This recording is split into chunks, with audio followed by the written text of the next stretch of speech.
විනාඩි 10න් කල් තියාගන්න chili paste හදමුද? නිතර කෑම හදන්න වෙලාවක් නැති බෝඩ් වෙලා ඉන්න පිටරටක වැඩ කරන ඔයාට තමයි මේ රෙසිපි එක. හදන්න ඕනේ කරන හැමදේම සුපුරුදු පරිදි පහළ ඩිස්ක්‍රිප්ෂන් එකේ ලිස්ට් කරලා තියෙනවා. ලූණුයි සුදු ලූණුයි පුළුවන් තරම් හීනියට පොඩියට කපා ගන්න. chili paste එක හදන්න කලින් හැමදේම ළඟට ලෑස්ති කරගන්න. දැන් රත් වුණු තෙල් වලට ලූණු එකතු කරන්න, ඊළඟට සුදු ලූණු එකතු කරලා මේව රන්වන් පාට වෙනකම් හොඳට පැදෙන්න දෙන්න. ඊළඟට මම උඹල කඩ එකතු කරනවා. කෑලි මිරිස් මේ ඔක්කොම හොඳට බැදෙන්න දෙන්න ඕනේ අමු ගතිය නැති වෙන්න. අවසානයේ සෝයා සෝස්, තක්කාලි සෝස්, රසායන සීනි, ලුණු එකතු කරනවා.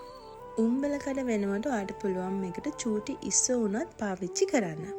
පොට්ටක්වත් අමු ගතිය තියෙන්නේ නැති වෙන්න තමයි මේක අපි හදාගන්න ඕනේ. මේ තියෙන්නේ ලිපෙන් බාපු chili paste එක.